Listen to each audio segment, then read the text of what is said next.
Bonjour à toutes et à tous. Cette vidéo concerne le chapitre 3 intitulé Composition et qualité de l'air. Et nous allons à la page 53 pour la partie exercice. Et je vous invite tout d'abord à essayer de résoudre vous-même ces exercices. Nous avons un QCM, les mots casés et je retrouve l'essentiel. Et vous avez la réponse de ces exercices à la fin de votre livre à la page 218. Donc là, vous allez stopper, vous allez arrêter la vidéo et vous corrigez, vous faites une autocorrection, vous corrigez directement vos réponses. Bien. Nous allons ensuite à la page 54, 55 de votre livre pour faire ces 4 exercices. L'exercice 6, 7, 9 et 12. D'abord l'exercice 6, je lis. J'analyse une copie d'élèves. À la question modélise l'air à l'échelle moléculaire, Fatou, une élève, réalise le dessin ci-contre. Donc, Fatou a dessiné ce dessin pour modéliser l'air à l'échelle moléculaire. Est-ce que c'est correct ou c'est faux? Tout d'abord, je constate qu'il y a deux couleurs, des carrés rouges et des carrés bleus. Donc deux couleurs différentes. Donc c'est un mélange, et ce n'est pas encore pur. C'est un mélange composé de deux constituants, les rouges et les bleus. Alors les rouges, je compte 1, 2, 3. Et les bleus, j'ai 5, 6, 7, 12. 3 rouges, 12 bleus. Donc c'est une proportion de 1 pour 4. C'est-à-dire qu'il y a 4 fois plus de bleus que de rouges. Et ça correspond exactement à la composition de l'air, puisque nous avons 20% de dioxygène et 80%, 4 fois plus, de diazote. Donc, Fatou a raison. La représentation moléculaire est correcte. Passons à la question numéro 7. Le flacon d'air.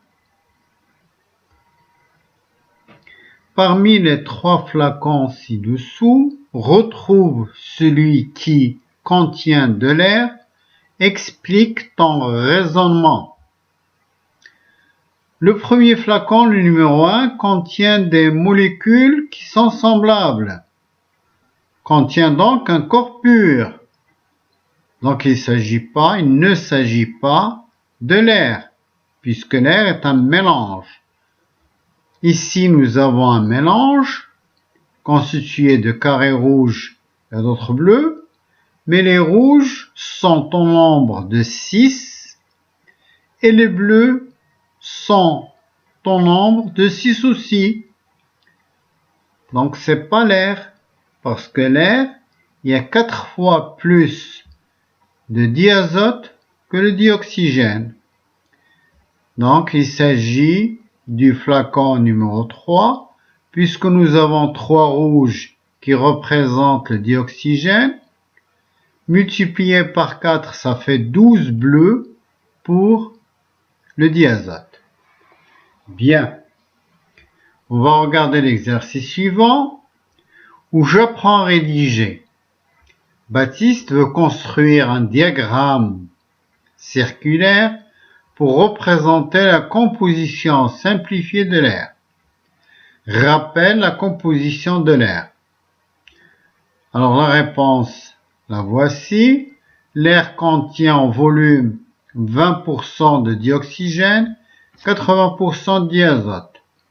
Construis ce diagramme circulaire en expliquant ta méthode.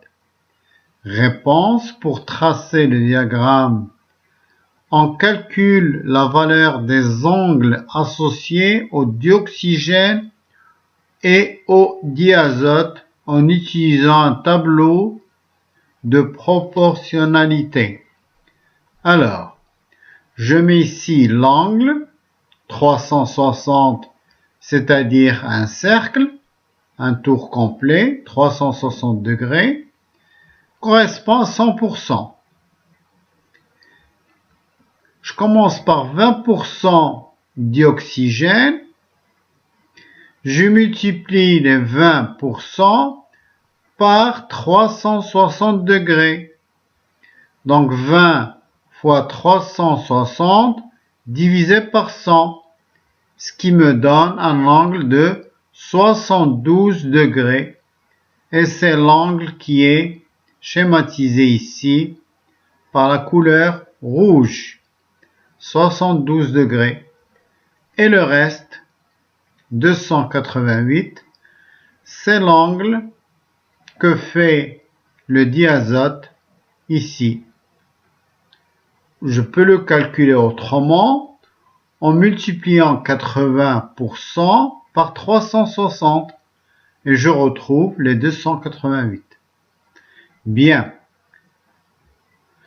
Alors si vous avez compris ça, est-ce que vous allez pouvoir faire la même chose pour la suite? C'est-à-dire, l'atmosphère de Vénus contient approximativement 96% de dioxyde de carbone et 4% de diazote.